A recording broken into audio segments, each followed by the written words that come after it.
Combien de capital pour réussir en trading? Généralement, c'est la question que beaucoup de traders débutants se posent et même les traders avancés ou professionnels ont cette même question qu'ils se posent. De façon pratique, le broker vous permet d'ouvrir un compte chez lui. Voilà. Il va vous dire que chez lui, pour ouvrir une position, sinon pour prendre une position, il faut 5 dollars. Donc, l'erreur que tu vas faire, sinon la première erreur que tu vas faire, c'est de recharger ton compte de 5 dollars et espérer réussir en trading. C'est peine perdue.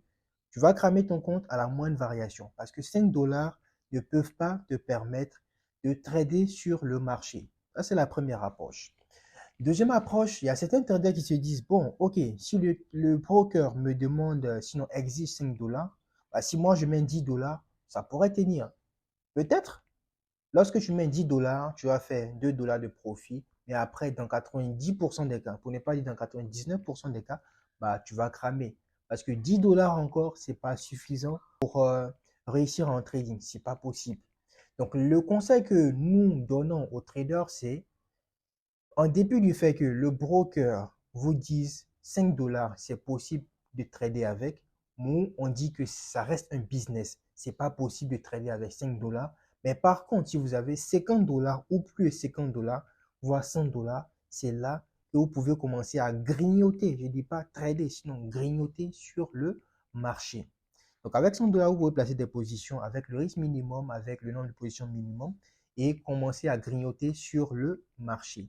Mais pour commencer à véritablement trader sur le marché, va falloir compter plus de 500 dollars. Si vous voulez vraiment commencer à trader sérieusement sur le marché, va falloir compter 500 dollars. Je ne dis pas qu'il faut obligatoirement 500 dollars pour trader, mais c'est à partir de 500 dollars que vous pouvez commencer véritablement à bénéficier du plein potentiel du trading. Sinon, avec 10 dollars, vous allez juste grignoter quelques dollars sur le marché, c'est tout. Et je partage cette expérience avec vous. C'est un trader avec lequel on avait l'habitude de travailler, sinon avec lequel on travaille toujours. Ça fait partie même des meilleurs traders qu'on a. Salut Kevin, j'espère que tu vas bien. Et Steven également. Ces deux traders-là, lorsqu'ils ont commencé à trader avec nous, ils avaient cette aptitude-là de dire que je vais mettre 10 dollars, je vais essayer. Après, je vais mettre 30 dollars, je vais essayer. Mais ce qui se passait, c'est que on a essayé de faire un bilan. Nous, à la base, on a dit, faut trader avec 100 dollars ou plus. C'est là que tu vas commencer à explorer le meilleur potentiel du trading. Mais ils ont voulu faire à leur tête au départ. Donc, ils mettaient 10 dollars. Le marché faisait ses mouvements et gagnait 2 dollars, 5 dollars. Après, ils cramaient. D'autres, après 10 dollars, ils mettent 20 dollars. Il fait des profits. Après, ils crament. Il met 40 dollars. Il fait des profits. Il crame. Après, il met 25 dollars. Et à la fin du mois, lorsqu'on a pris contact avec eux, à la fin du mois, on leur a dit, sortez votre historique de trade. Ils ont sorti leur historique de trade. Montrez-moi le capital que vous avez perdu. J'étais dans l'ordre de 600 dollars de perte. Il dit, bon, ces 600 dollars là, ça vous coûtait quoi de mettre ça une bonne fois pour toutes sur votre capital de trading et trader efficacement sur le marché? Parce que le marché n'est pas statique. Le marché fait des mouvements, mais si vous avez un bon capital, vous mettez toutes les chances de votre côté. Il y a un trader sud-africain qui a joué beaucoup dans notre rentabilité, sinon dans ma rentabilité, parce que au départ, je faisais les mêmes erreurs. 10 dollars, je cramais. 30 dollars, je cramais. 40 dollars. Après, je revenais à 25 dollars. Et il m'a approché, vu que j'étais sur une terrasse où il y avait beaucoup de traders autour, parce que Afrique du Sud, c'est un endroit où il y a beaucoup de traders.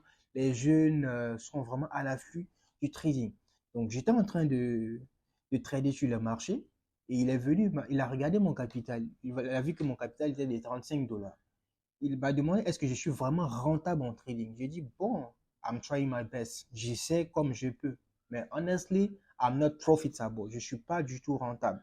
Il a dit, bon, il a demandé à combien je payais mon loyer. How much is your rent? Donc, j'ai dit le montant en ce temps. Je pense qu'il y a 3 ou 4 ans de cela. Donc, j'ai dit le montant. J'ai dit un montant peut-être 200 000. OK? Donc, j'ai dit le montant, mais en run, en leur monnaie locale. Donc, il a dit, If you cannot afford to rent the house, then buy the house itself. Qu'est-ce que ça veut dire? C'est-à-dire que si vous peinez difficilement à payer votre loyer, bah, pourquoi ne pas acheter la maison? Vous voyez un peu le paradoxe. Si vous peinez à payer le loyer, bah, pourquoi ne pas acheter la maison? C'est à ça que je veux en venir. Si vous peinez à financer votre capital de trading au quotidien, bah, pourquoi ne pas attendre, vous former et à la fin, financer votre compte de trading une fois pour de bon. Et j'ai suivi ce conseil-là. Donc, si vous réussissez à appliquer ce conseil-là, au lieu de souffrir pour payer votre loyer, achetez la maison. Méditez là-dessus, vous allez comprendre beaucoup de choses. Donc, moi, j'ai commencé à être rentable lorsque j'ai passé du revers de la main le fait de financer 50 dollars, 10 dollars, 30 dollars. J'ai mis ça de côté. Je me suis formé, voilà, j'ai profité de l'occasion pour apprendre et bim, j'ai mis 1000 dollars, 1000 dollars sur le compte et c'est à partir de ce moment-là que j'ai commencé à véritablement être rentable. Pendant 6 mois, on a pu être rentable et on ne vous dit pas la tonne de profit, les centaines de milliers de dollars qu'on a pu générer sur le marché, moi ainsi que mon équipe. Donc, c'est à ça que je veux véritablement vous inviter. Si vous voulez vraiment être rentable sur le marché, sortez de cette habitude-là. Évitez de trader avec les petits comptes à 10 dollars, 20 dollars. Ça ne va pas vous profiter. Mettez une bonne fois pour toutes un bon capital et cela va vous aider à véritablement être productif. Et au passage, je profite de cette vidéo pour vous dire que j'ai ouvert un programme Extreme Cash qui vise à accompagner, sinon booster les traders débutants et même avancés en trading à véritablement être rentables sur le marché. Donc, avec ce programme-là, vous aurez un coaching, un accompagnement et également la stratégie Extreme Cash qu'on utilise pour trader sur le marché, que ce soit sur le téléphone directement. Et également, vous aurez le logiciel Extreme Cash. Lui, il vous donne des indications sur le sens du marché à 95%. Les traders qui l'ont expérimenté ont eu de bons résultats, ont eu de bons profits. Et les semaines à venir, on va faire encore du lourd sur le marché. N'hésitez pas à rejoindre ce programme-là. J'ai le lien du site internet en bas dans la description de cette vidéo. Vous pouvez nous contacter directement via WhatsApp pour adhérer à ce programme. J'espère que vous êtes motivés. Merci et